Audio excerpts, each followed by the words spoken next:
এবার জেলেনস্কির আচরণে ক্ষিপ্ত হয়ে মার্কিন প্রেসিডেন্ট ডোনাল্ড ট্রাম্প দিলেন বড় ধরনের নিষেধাজ্ঞা। যুক্তরাষ্ট্র ইউক্রেনকে করবে না আর কোনো সামরিক সহযোগিতা। এ যেন রাতারাতি বন্ধু হয়ে গেল শত্রু। শুধু কি বাকবিতণ্ডার জেরে জেলেনস্কিকে কোণঠাসা করছে ট্রাম্প, নাকি এর পেছনে রয়েছে অন্য কোনো রহস্য?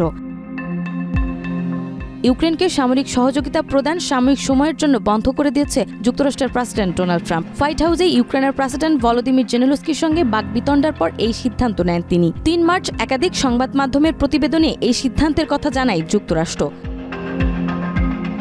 মাঠের অলরাউন্ডার আমি, আর ঘরের অলরাউন্ডার টাইলক্স।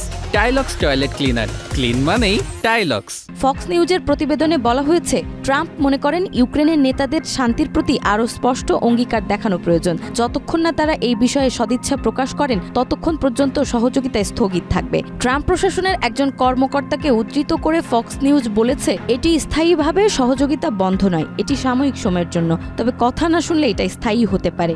সাময়িক এই অস্ত্র সহযোগিতা বন্ধ রাখার সিদ্ধান্ত কার্যকর করতে প্রতিরক্ষামন্ত্রী পিট হেগসেথকে নির্দেশ দিয়েছে প্রেসিডেন্ট ট্রাম্প।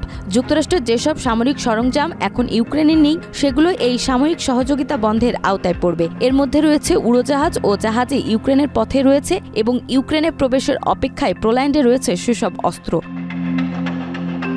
এদিকে হোয়াইট হাউসের সাংবাদিকদের সঙ্গে আলাপকালে ট্রাম্প বলেন, যুক্তরাষ্ট্র ইতিমধ্যেই ইউক্রেনকে কয়েকশো কোটি ডলারের সামরিক সহায়তা প্রদান করেছে। ইউক্রেনের উচিত যুক্তরাষ্ট্রের সহযোগিতার জন্য আরও কৃতজ্ঞতা প্রকাশ করা, কিন্তু এটা তাদের আচরণে নেই। অতএব আমাদের সহযোগিতার ব্যাপারে ভাবতে হবে। একথার পরেই সহযোগিতা বন্ধের ঘোষণা দেন মার্কিন প্রেসিডেন্ট। ধারণা করা যাচ্ছে ভবিষ্যতে এর চেয়ে বড় মাশুল দিতে হবে জেলেনস্কিকে।